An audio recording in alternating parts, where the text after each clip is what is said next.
Hi, I'm Kirby Allison, and I'm back inside the famous Humidor at Davidoff of London with none other than Max Foulkes for another episode of The Unusual and the Unpopular. Max, hey, thank you so much for having me back. And of course, one of my first stops here whenever I'm in London, of course, is Davidoff of London. And of course, you and the entire staff here are par excellence in terms of helping those in search of a great cigar find a great cigar. So I thought in today's video, we'd see what you've been able to rustle out of the corners in this installment of The Unusual and Unpopular. Yes, well, it's proven very popular, Kirby, and that's all on your half there. But there's a couple things I'd like to show you today. As you know, I know you're a fan of the slender gauge. You like Larrañaga, the Humidores, you know. As you know, the cigars are getting a lot thicker these days, far more substantial than they once were. I mean, there was a time where a Siglo 4 was a monster of a cigar, and now that's a child cigar, a cigar for an infant almost. But we're looking today, or I'd like to show you today, two things. One is from the amazing vintage cabinet here at Davidoff, where the bosses love to give some of our customers the opportunity to buy single vintage sticks. Although these may not be of a vintage standard just yet, these are the Larrañaga Montecarlos, but from 2007. Wow. So this is a Deliciosos size, a 33 ring gauge. Look at that, that's a proper thing there. So even smaller than the Lancero, which is a 38. Yeah, exactly. So even smaller than that. A brilliant cigar of a light to medium body, but quite a full flavor to it. With the age on it, they've kind of softened, they've become a bit smoother than they were once originally. But even the more youthful versions, they've got quite a kick to them. They're quite tart, they're sharp, there's a bit of pepper in the last third. That's why I like them so much, because there's such a great deal going on in such a slim profile, which is very exciting and increasingly incredibly elegant as well, you know. Well, and you don't find the 33 or 32 too small? Well, I on past occasions have enjoyed the Rafael Gonzalez Slenderella, which, if you'll believe it, is a 26 ring gauge. Wow. Yeah. So that's like, I mean, admittedly it was plugged and I got flavor out of it, but no smoke.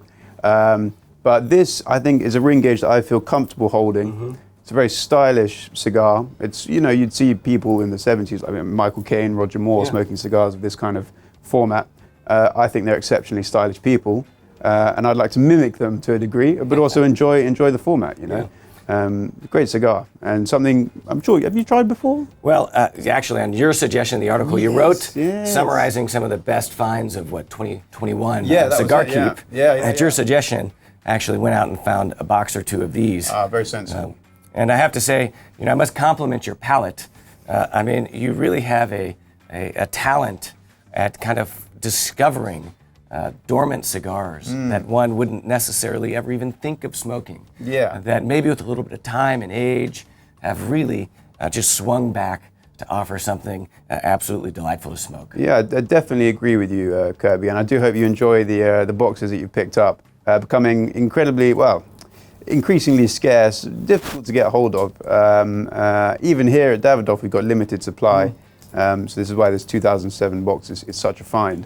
But yeah, you enjoy this. Don't share them with anyone either. Keep them for yourself. You know, it was at your suggestion in the last installment of The Unusual and Unpopular that I got a box of the Cohiba Petit. Yes, the Petit Bouquet, the Davidoff. Ah, those are great. They're so good, aren't they? Oh boy. Flavor. So much flavor. Yeah. It's such a small cigar. It's beautiful, isn't it? You know, I almost chain smoked those. It's difficult not to. Because it's quite small. Exactly, yeah. And it's so enjoyable. Yeah, it's difficult not to. I'm so glad you enjoyed those as well. But I find that particular cigar is really good for if you finish your primary cigar maybe too quickly, to have a little bit of a follow-on finisher, if you will. Yes, yeah, because sometimes you run the risk of smoking a smaller cigar and you've lost the flavor because you smoked the more substantial one beforehand. Those are so flavorful, you never run that risk. You never run that risk. Well, this is exceptional. It's funny. I've never seen this one before. And, you know, as I would expect, here in the Davidoff of London Humidor with you, discovering new cigars for the first time. Well, we try our best, and the Larrañaga Montecarlos is one you've got to watch out for. If we could just find my voice somewhere in here. You got to smoke some more cigars. That's the answer behind it. One more I'd like to show you on this kind of so same ring gauge, but a very different blend. So this is the 33 ring gauge like we spoke of before. Something I love and something I smoked. I'm reminding myself of how much I loved is the Cohiba Exquisito, a Suane size, so a 33 ring gauge. I think we're looking about 6 inches long, 5 and a bit, 6 inches. But a very, very good cigar and full of flavor. So it's from the Linea Classica. Okay.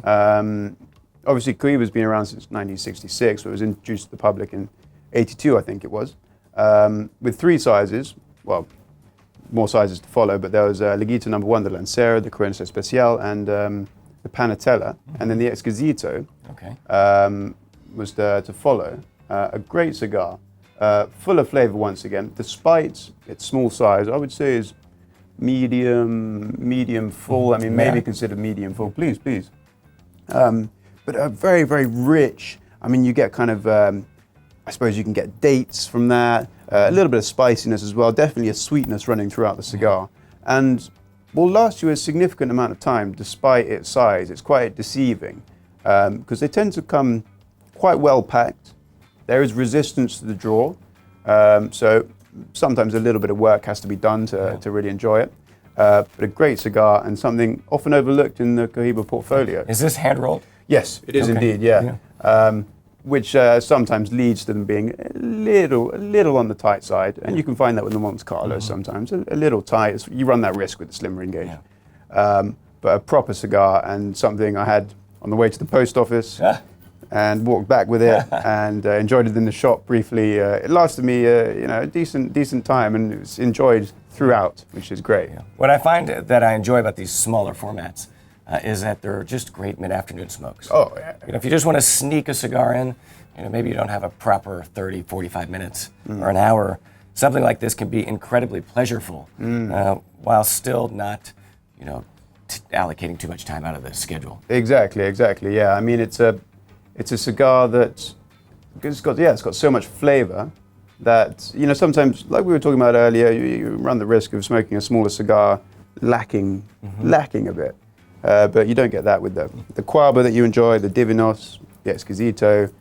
A good all-rounder, a very good cigar. So these are the Max Foulkes Cigars de jour. Yes, that's the one. We like that. And once again, Exquisitos, Montecarlos, not always the easiest to find and becoming increasingly difficult nowadays. So if you do find them, buy them. We've still got some here, so it's important that they must be sampled before they all leave us completely. That's right.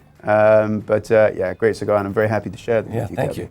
Well, I think it's one of the challenges with the Cuban cigars at the moment is, of course, because of the last 2 years, Habanos has had a little bit of trouble with their production, that they're increasingly in short supply. So perhaps your go-to 3 or 4 formats, you can't find anymore. And so I think it's kind of requiring that one maybe veer a little bit outside their lane, maybe be a little bit more adventurous and experimental on cigars that they would otherwise not smoke.